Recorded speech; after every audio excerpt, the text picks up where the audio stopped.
Hi there, hi, good morning everyone. This is Liz Davis.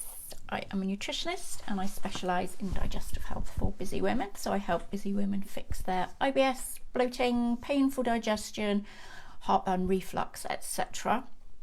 Hormone issues, chronic fatigue, and so on. And I use state-of-the-art lab testing and dietary and lifestyle upgrades to help you to bring things back into balance with your gut health, etc., hormone health, and get you feeling back to your old self again, if not even better. So normally when we're thinking about healing our gut or any other issue, we immediately think about food and supplements and so on, but what we don't really pay much attention to is movement and exercise. Probably a lot of this is to do with the fact that you probably don't feel like exercising much if you've got gut problems. Maybe your energy isn't what you would like it to be, but just getting some simple movement in through the day can really help you. It doesn't have to be all out going to the gym, pumping iron, or doing anything like that. So I'll just give you a few ideas here for how you can get moving on that front quite simply and easily. But a bit of background first. Astonishingly, it has been shown that when we exercise, we can actually increase our gut microbes, the beneficial ones, by an astonishing 40%, which is huge. So it's really worth trying to get some movement in during the day if you possibly can. So for example, you've probably heard of lactobacillus and bifidobacteria. Those are the kind of main ones that you tend to get in probiotic supplements. There's also one called Akkermansia as well, often comes back low when we test. The other two can come back low as well, and they're really critical for making sure that your gut health is nicely ticking over. And these species alone can increase by 40% just from doing some exercise. So really worth paying attention to it and doing it, because they can really decrease levels of inflammation and stuff in your digestive system. One thing to be aware of though, absolutely don't overdo it. You're going to have the opposite effect if you start to over exercise. So if you go from doing no exercise or movement at all and suddenly you're out running and pumping iron in the gym, that can potentially really stress your system out. Your system isn't going to like that. It's going to get highly inflammatory and react in a bad way. So just go slow, slowly and gently kind of try and increase your movement through the day if you can.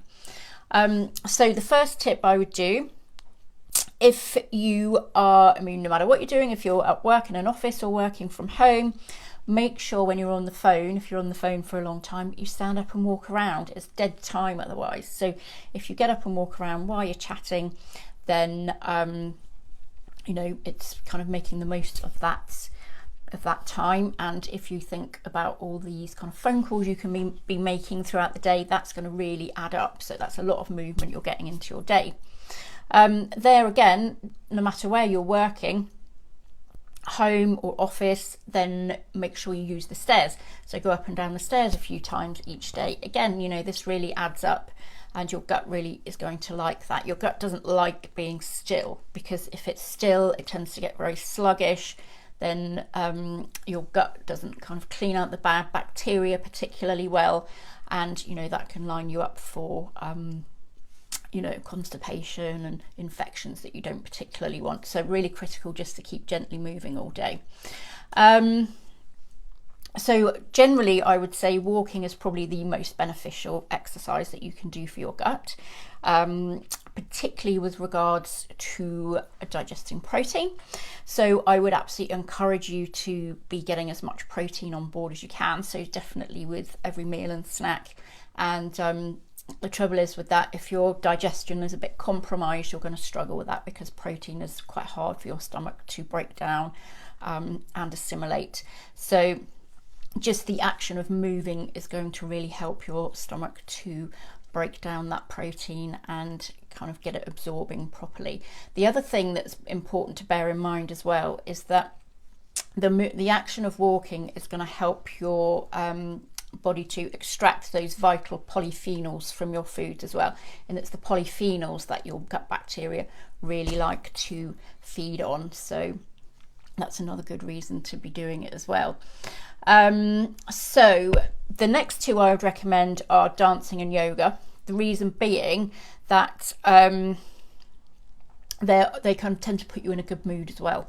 And as we know, that gut-brain axis is really important. So the calmer we feel, the better our gut feels, and that gut-brain axis is it's really helping it to kind of get in that kind of rest and digest mode, which is really important for gut health. So if you're enjoying your exercise, that's kind of really beneficial.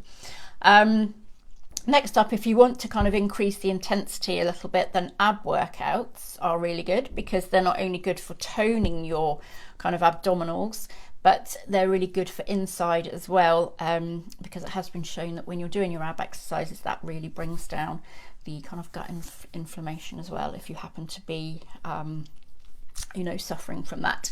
So, but the take home is that it's all about balance. I wouldn't be going all out doing strenuous exercise if you're not used to it. Okay, if you are used to it, but the gentler exercises are really going to benefit you a lot more.